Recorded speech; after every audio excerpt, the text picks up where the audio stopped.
तो पॉलिनोमियल्स हम शुरू कर रहे हैं। हालांकि हमने इंट्रोडक्शन के ऊपर एक वीडियो बना दिया है पॉलिनोमियल्स का, आप वो जरूर देख लें। 9 और 10 दोनों की प्लेलिस्ट में है, वो जाके एक बार जरूर देखें ताकि पॉलिनोमियल्स के बारे में आपको डिटेल्स में पता चले। फर्स्ट क्वेश्चन कर रहे हैं एक्सरसाइज 2.1 क्लास 9 का, ठीक है। Which of the following expression are polynomials in one variable and which are not, state reason for your answer. यानी कि हमें बता रहा है कि पॉलिनोमियल्स है नहीं वन वेरिएबल वाला, और अगर नहीं है तो क्यों नहीं है, इसका कारण बताना है, स्टेट देना, रीजन देना, ठीक है। तो मैं आपको एक छोटी सी बात बता दूं, हालांकि मैं पॉलिनोमियल्स की जो इंट्रोडक्शन वाला चैप्टर उसमें सब क्लियर कर चुका हूं कि इसकी जो वैल्यू होनी चाहिए, वेरिएबल की वैल्यू, वो क्या होनी चाहिए, होल नंबर्स होनी चाहिए और नॉन नेगेटिव इंटीजर होनी चाहिए। कहने का मतलब क्या है कि नेगेटिव नहीं होनी चाहिए, पावर जो है वो नेगेटिव नहीं होनी चाहिए। अच्छा, एक बात और बस लास्ट समझ लीजिए, अगर x की पावर -2 है तो इसका मतलब होता है 1/x की पावर 2। x की पावर -2 का मतलब है 1/x की पावर 2। और अगर मैं ये कहूं कि x की पावर -1 का मतलब क्या है, तो x की पावर -1 का मतलब है 1/x। और अगर मैं लिख दूं कि 2y की पावर -1, तो इसका मतलब हो जाएगा 2 तो ऊपर ही रहेगा, लेकिन जो -1 है वो नीचे आ जाएगा, तो हो जाएगा y। तो यानी कि अगर कहीं 2/y भी होगा तो वो हमारा पॉलिनोमियल्स नहीं होगा, बिकॉज ये हमारी जो वैल्यू है वो क्या है, नेगेटिव। और हमारा रूल के अकॉर्डिंग, तुमने पीछे समझाया आपको, वो नॉन नेगेटिव इंटीजर होने चाहिए, ठीक है। वैल्यू जो है वो 1/2, 1/3, 1/4 में भी नहीं होनी चाहिए, ठीक है, किसी की भी पावर, यानी वेरिएबल की, सॉरी। अच्छा, एक और बात मैं आपको बता दूं कि जो हमारी वैल्यूज होती हैं यानी वेरिएबल वाली, उनको हमें देखना है कांस्टेंट जो वैल्यू है हमारी, उनके ऊपर कुछ भी हो हमें कोई फर्क नहीं पड़ता। अच्छा, एक और छोटी सी बात बता देता हूं, ये होता है स्क्वायर रूट। अगर x के ऊपर स्क्वायर रूट है तो इसका मतलब होता है x की पावर 1/2, और अगर क्यूब रूट है तो वहां पे 3 लगा होता है, तो x की वैल्यू होती है 1/3। तो ये भी हमारा क्या होता है, पॉलिनोमियल्स नहीं होता। और इंट्रोडक्शन वाली वीडियो जरूर देख लेना, प्लेलिस्ट में जाके चेक कर लेना, ठीक है। नहीं मिले तो जिस पे आप देख रहे हो यहां से चैनल पे जाएंगे और प्लेलिस्ट देखेंगे, प्लेलिस्ट में जाके आपको मिल जाएगा, ठीक है, ओके। अब बात करते हैं पहले क्वेश्चन की। हमें बताना है क्या ये पॉलिनोमियल्स है वन वेरिएबल, तो बताना है हमको। तो देखिए, पॉलिनोमियल्स की सारी टर्म को फॉलो कर रहा है। कैसे? नेगेटिव पावर भी नहीं है, पावर जो है वो होल नंबर भी है, ठीक है, वेरिएबल भी है, बिल्कुल सही तरीके से। तो इसका मतलब ये पॉलिनोमियल्स है, तो हम कहेंगे हाँ जी है। और वन वेरिएबल वाली कंडीशन है, हाँ जी है। क्यों वन वेरिएबल, कैसे? मैंने आपको ये बात भी पीछे बताई, फिर देख लो। वेरिएबल जो होते हैं जैसे x, y, z, u, t, v, ये हमारे क्या है, वेरिएबल्स है। और भी हो सकते हैं कोई। तो अगर कहीं पे x यहाँ पे भी, x यहाँ पे भी, और एक और x होता तो भी ये वन वेरिएबल होता, क्योंकि है तो x। अगर यहाँ पे y और हो जाता है, t और हो जाता, या z और हो जाता, तो ये वन वेरिएबल नहीं होता, ठीक है। तो ये क्या हो जाएगा हमारा वन, ठीक है। तो ये हमारे क्या हो जाएगा, वन वेरिएबल, ठीक है। अब आगे आ जाते हैं, y²√2, क्या ये वेरिएबल है, वन वेरिएबल है? बिल्कुल वन वेरिएबल है, क्योंकि केवल यहाँ पे तो y दिख रहा ही है।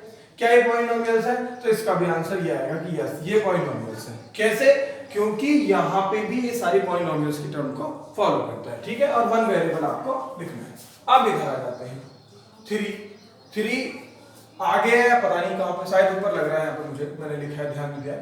तो यहाँ पे होगा √t, तो इसका मतलब हो गया, अगर आगे 3 है तो इसका मतलब है t की पावर 1/2। t की पावर क्या है, 1/2, प्लस के यहाँ पे t सही है और यहाँ रूट से कोई मतलब हमें है। तो अगर ये 1/2 है तो आप समझ रहे हो, तो ये हमारा होल नंबर नहीं है, तो ये हमारे पॉलिनोमियल्स नहीं हो सकता। बात समझ आई? अब इधर आ जाओ, ये y ठीक है, सही है, लेकिन 1/y, 2/y के 1/y का मतलब हो गया कि y की जो वैल्यू है वो क्या है, नेगेटिव है। y की जो वैल्यू वो क्या है, नेगेटिव है, इसलिए इसकी वैल्यू नेगेटिव है। नॉन नेगेटिव इंटीजर ही होना चाहिए पॉलिनोमियल्स में, इसलिए उसका आंसर भी नो है। अब इसकी बात करते हैं, इसमें क्या है, एक x वेरिएबल है, एक y वेरिएबल है और एक t वेरिएबल है, जबकि पूछा गया है केवल वन वेरिएबल की बात। तो क्योंकि यहाँ पे कितने वेरिएबल है, 3, यहाँ पे कितने वेरिएबल है, 3, इसलिए इसका आंसर जो आएगा वो क्या आएगा, नो आएगा। मेरी बात सुन रहे हैं आपको? Second question, right the coefficient of X square in each of the following. Coefficient का मतलब होता है गुणांक, या आप ऐसे समझिए चिपकाओ, यानी कि right the coefficient of X square. जो भी एक्स स्क्वायर के पास में जो भी चीज लगी हुई है, जो उसकी मल्टीपल है, जो उसका गुणा हो रही है जिससे, वो हमें बताना। ठीक है, तो आप बताइए पहले क्वेश्चन में 2 plus x square plus x, इसके एक्स स्क्वायर के पास में क्या लगा हुआ है? तो एक्स स्क्वायर के पास में आप बोलोगे जी मुझे तो कुछ नहीं लग रहा, प्लस लगा हुआ दिख रहा है। देखिए अगर किसी के पास कुछ नहीं है तो इसका मतलब उसके पास कम से कम एटलीस्ट 1 तो जरूर होगा, क्योंकि जिसके पास में 1 नहीं होता वो क्या होता है? 0। तो हम यहां लिखेंगे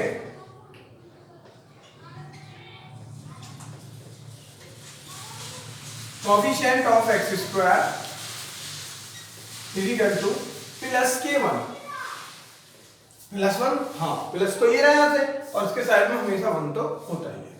आप बोले प्लस क्यों लगाया? क्योंकि कहीं आप देखोगे जहां पे माइनस होता है वहां पे आपको लिखना पड़ेगा coefficient of X square minus 1। By the way यहां पे माइनस के x होता तो आपको लगाना पड़ता कोफिशिएंट ऑफ माइनस के 1। ठीक है, तो साइन क्या रख दिया आप लिख। उसके बाद आ गए हमें यहां पे भी कोफिशिएंट बताना है किसके? एक्स स्क्वायर का। तो लिखेंगे क्या हम?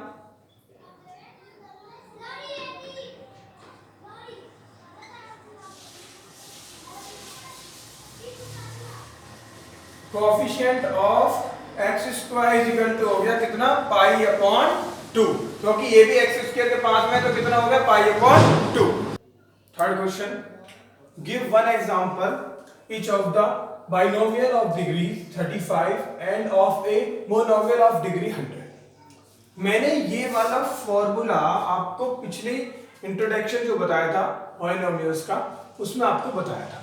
ठीक है, फिर भी मैंने एक याद करने के लिए आपको एक लिखा है जिससे आपको 2 याद हो जाए। Polynomials of 2 terms is called binomial, यानी जिस पॉलिनोमियल्स में 2 टर्म होती हैं उनको बाइनोमियल्स कहा जाता है, और जिस पॉलिनोमियल्स में 1 टर्म होती है उसको मोनोमियल्स कहा जाता है। ठीक है, मोनोमियल्स।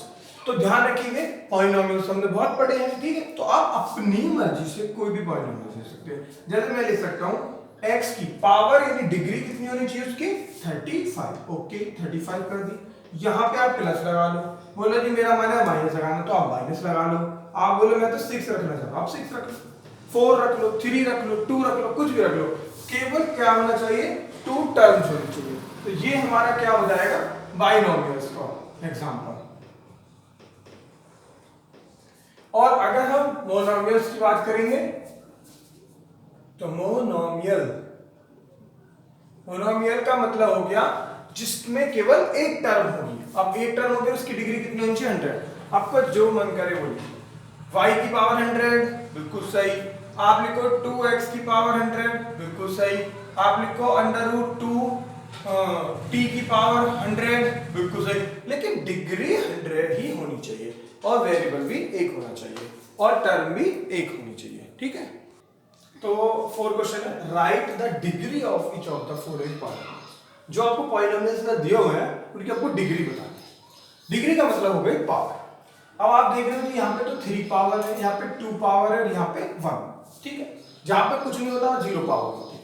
एक और बात मैं आपको बता दूं, किसी की भी वैल्यू 0 हो तो उसकी पावर जो वैल्यू होती है वो 0 होती है। किसी की भी पावर 0 हो तो उसकी वैल्यू 1 होती है। मान लो मेरा नाम है ये, और इसकी पावर क्या है? 0 है, तो वैल्यू क्या हो जाएगी? 1। अगर मैं बोलूं कि x की पावर 0 है तो उसकी वैल्यू कितनी हो जाएगी? 1। और अगर मेरे पास 2 या 3 ले लेते, 3x की पावर 0 है तो उसकी वैल्यू पता क्या होगी? 3 × 1 = 3। क्लियर? ओके, चल तो आगे चलते हैं। तो यहां पे पूछा है हमसे right the degree each of the following polynomials. तो जिसमें जो हाईएस्ट डिग्री होती है, हाईएस्ट पावर जिसकी होगी वही उसकी डिग्री मानी जाएगी। तो आपको डिग्री समझ में आ गई? आई थिंक आ गई होगी। यहाँ पे 3 है, यहाँ पे 2 है, यहाँ पे 1 है, तो सबसे ज्यादा पावर किसकी है? 3 वाली की। तो इसकी डिग्री क्या हो जाएगी पॉलिनोमियल्स की? 3। समझ में आया आपको? अब आ गया यहाँ t की वैल्यू क्या है? कुछ नहीं है, तो 1 है। ओके, तो यहाँ पे जो हमारी डिग्री हो जाएगी वो कितनी हो जाएगी हमारी? 1। समझ में आया?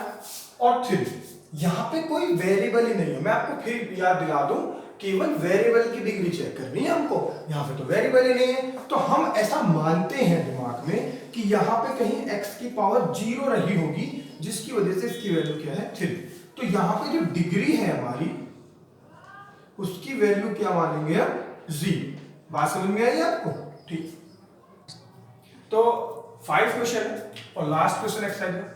Classify the following as linear, quadratic and cubic polynomials. Linear वो होते हैं पॉलिनोमियल जिनकी जो वेरिएबल की पावर है वो 1 होती है, मिनिमम या सॉरी हाईएस्ट जो होती है 1 होती है। और क्वाड्रेटिक होते हैं जिनकी पावर 2 होती है। क्यूबिक जो होती है इसकी पावर क्या होती है 3 होती है। ठीक है, तो ये यहाँ पे क्या है 2 पावर वाले हैं, तो इसका मतलब यहाँ पे ये वैल्यू क्या हो जाएगी हमारी क्वाड्रेटिक। और यहाँ पे भी हमारी हाईएस्ट पावर कितनी है हमारी क्वाड्रेटिक, यानी 2 है, तो 2 है तो क्या हो जाएगी क्वाड्रेटिक। और यहाँ पे क्या है पावर हमारी 3, तो ये क्या हो जाएगा क्यूबिक। क्या हो जाएगा क्यूबिक। ध्यान रखना बाइनोमियल और ट्रोनोमियल या फिर मोनोमियल्स के कंपेयर मत कर देना कि 2 है 1 है 3 है। यहाँ पावर की बात चल रही है, पावर मतलब क्वाड्रेटिक, क्वाड्रेटिक, क्यूबिक। अगर आपको लीनियर का कोई एग्जांपल समझना है तो लीजिए x+2, तो इसकी पावर क्या है 1, तो ये हो जाएगा हमारा लीनियर। बात समझ में आई? ठीक, उम्मीद करते हैं आप अच्छे से पढ़ोगे।